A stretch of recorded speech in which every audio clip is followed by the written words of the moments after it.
Alright, so hopefully this one is a little bit better than the last video that I did, but let's see, it was requested that I do more Stoneblade matches, and I just happened to play against a Stoneblade match just now. I also changed the volume a little bit so it's not deafening, but you can still hear me hopefully. So with this hand, I keep it on the draw, so I feel pretty good about being able to draw a second land if I need it.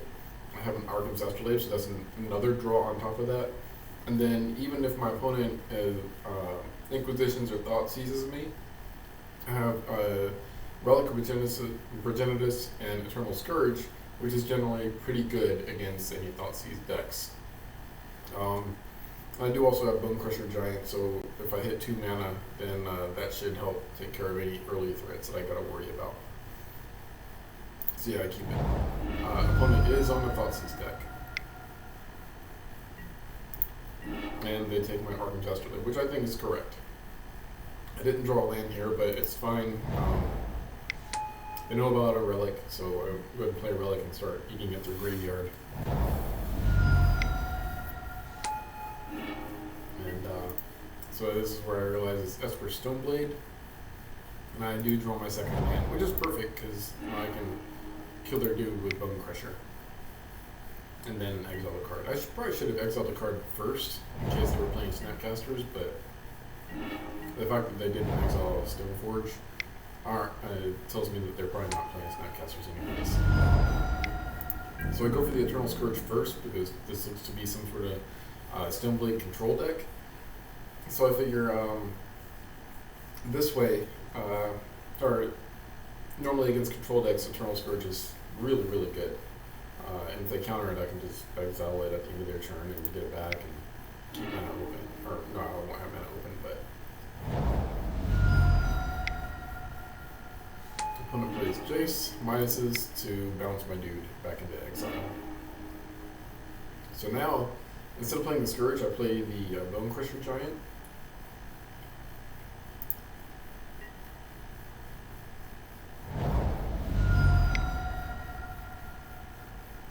And opponent plays that Battle Skull that they've gotten with Stoneforge Mystic.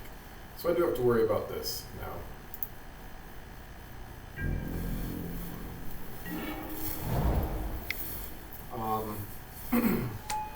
Now fortunately, I'm able to get Koth in play, and I have a few choices here. I decide that I don't want to send both at Jace because then you know, he'll just let both of them hit Jace and not block. So instead, and I don't want to send both at him because I do have to get rid of this Jace. And my Koth is going to die here. I recognize that. My Koth is most likely going to die if they don't block. So I wanted to try to at least kind of force a block and threaten Jace at the same time. So I attack Jace and I attack the opponent. The opponent will go down to 5. They decide to block. I'm guessing the rest of their hand looks like crap. And so yeah. So it means my Koth will survive, thankfully. They go to Inquisition me, and I guess Astrolabe looks like the better target at this point. This is rough because now they can put that Batter Skull on Tassiger. So I go for all-out attack. I mean, that's the best I got, really. Is 8, 9, 10. He can kill Koth after that. But, 8. I guess they're afraid of the double bolt here? I don't know. But yeah, they block with Tassiger. I guess they figured that it's worth it.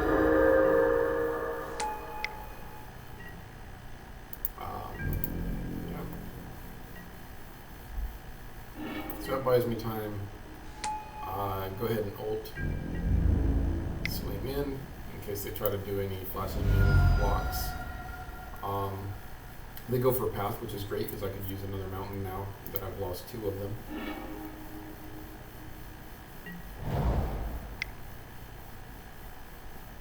Go for Astrolabe. That gives me a chance to do Spell Queller. I mean, I end up, I misclick later on, but I guess it doesn't matter too much. But now they're going to be able to hold the game together again by putting that Batter Skull on Spell Queller. So I'm going to be in kind of a tough spot. Go ahead and play Pia and Karan. The point is here that I'm trying to stem damage, and if I can get these tokens in play with Pia and Karan, then I'll be able to block, sack a token so they don't gain the life, and deal 2 to my opponent. I'm not going to be able to do that now, but hey, it's something. Inquisition is dead here, fortunately. They go to attack and I go ahead and get rid of the Inquisition now. And I block right now just to try to save some life. And I just hold it up. I go to block, sack the tokens so they don't gain life, throw it at the opponent, and ping my opponent. But so now I need to do something. Play the Mind Stone. I don't need the other Koth because I already ulted a Koth. And I guess my opponent is trying to figure out if they can do something. I don't know what they were trying to think of.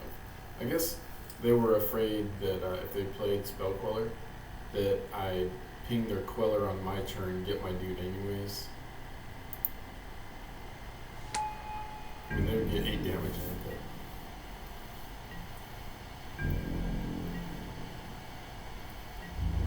so yeah, I would take it. So this way it buys me 2 turns, which is perfect because Karn is exactly what I want here.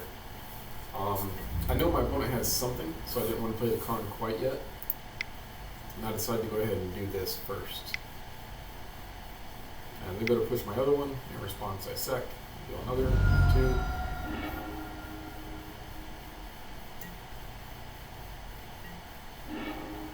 And a mountain is perfect here because so I go to swing 2. I figure if they don't block, I've dealt 2 damage. If they do block, I can kill their Spell Queller. They do. Which I should have totally read this. I know they have a Spell Queller in hand at this point because they tapped the 3 mana before and then decided not to counter. So I almost get my Astrolabe again and they play the second Queller. So what I probably should have done there, no, this is probably right. Because if I Koth, or Karn, and then I play Karn and turn the Batters, well no. Because then, yeah, if I turn the Batter Skull into an equipment, then they'll attack my Karn and kill it, which is not what I want. So I'm okay with having them tap out here. This is probably much better. And I'll go to 2. Sack my Mind Stone because what I want here is a Skred, but whatever. Go ahead and play Karn. And I get Bridge immediately. I noticed when I played Karn that they had F6'd or 0'd or whatever. So that told me I was going to be able to resolve the bridge. So I did not turn Batter Skull into a creature because I don't want to lose my Karn. So, and I know it's safe to play bridge, so I play bridge. And now I turn the Batter Skull into a creature, don't have to worry about it anymore, and I'm good. I do make some misplays here though. Opponent appears to have 0 answers to Karn. Go ahead and kill their Spell Queller, and I accidentally clicked through there, or else I would have been able to draw an extra card, but whatever. And start pinging my opponent. Slowly but surely. Play my next mountain. I don't really have to play anything here, I'm good.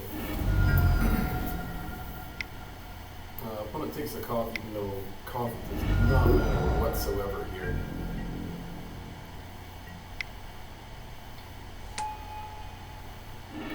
They play Inverter of Truth, which freaks me out because now I know they have a Thassa's Oracle in hand. So I start killing them.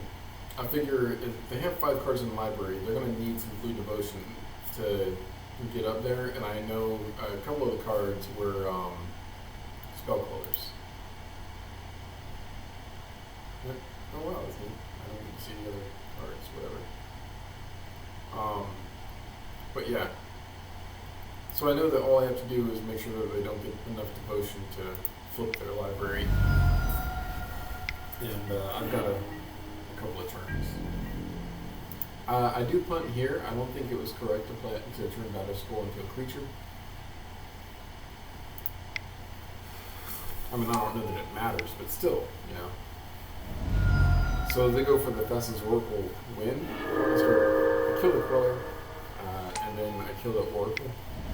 Put it on the stack, so they have a evolution of 0. And ping them again.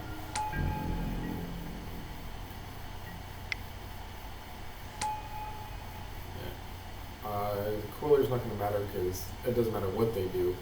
I'm going to be able to just ping them for 7, untap, ping them for 1, and I win. So we go to game 2. Here we go.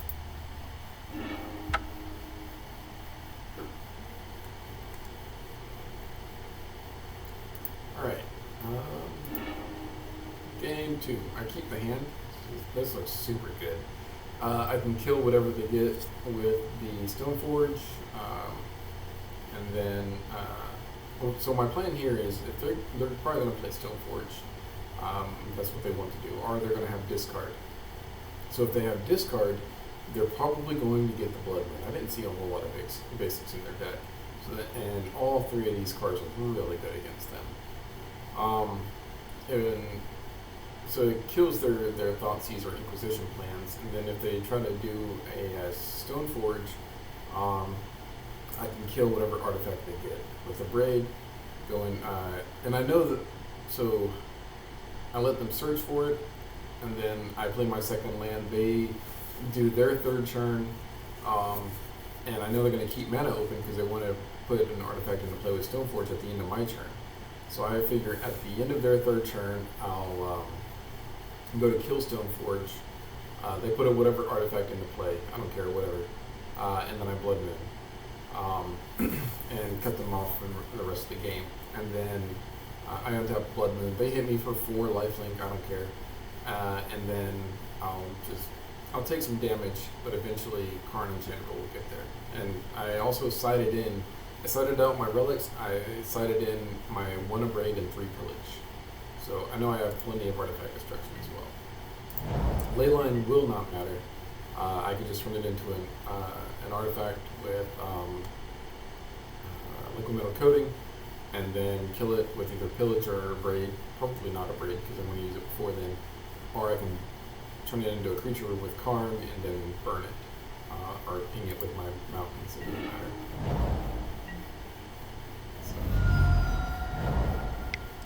They don't go for the turn 1 discard. They do go for the turn 2 Stoneforge. So this is playing exactly like I figured it probably would. They go, and what they got was sort of Feast of Famine. That should tell me that they already have Battle Skull in their hand. So that's 2 of their 5 cards. I don't play the Astrolabe because I want to continue with that Braid plan. Now, unfortunately, they did have a Thoughtseize, so that's going to get rid of that whole Blood Moon plan. But it's okay. I'll just play the Astrolabe and pass turn, wait for them to do Stoneforge, put whatever into play. They know I'm going to kill it. Now, they knew that it had to be that. If they put the sword into play, then I would wait until they go to equip it to kill whatever.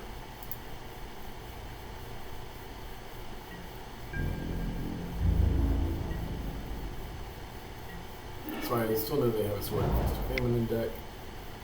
Yeah, go ahead and play a Karn, because I figure they probably have a Spell Queller, but this way that we can get the Queller out of the way. I still got another Karn, I got a Pian Karan, I'm still doing well. And as soon as I hit 2 more mana, I'll probably wipe their board. They missed a land drop here, so they're probably going to hit a land drop and then put sword into play with Stoneforge, equip sword to Spell Queller, and start hitting me. And I figure out of these 3 cards, I'll discard the Mind Stone.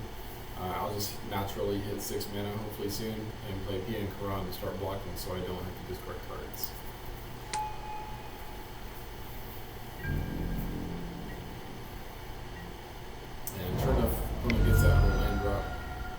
sword into play, equip sword.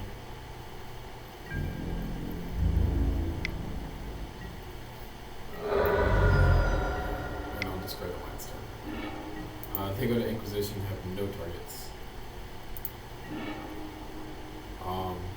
The opponent, I guess, sees what's coming, and they only have one card in hand. I don't know what it is, but apparently it sucks. So the plan here is PN Karan, to set up blockers for Karn, to turn that into a sort of Feast of Famine into a creature, and then just set up for the rest of everything I've got. And at any point, if I hit a Blood Moon or a Pillage or a Skred or anything, I'm doing pretty good. So the opponent has to try to draw into the Inverter combo to try to do anything to me. And I've got a faster clock than that because they're only at 12. So I'm doing pretty safe here. And that's it.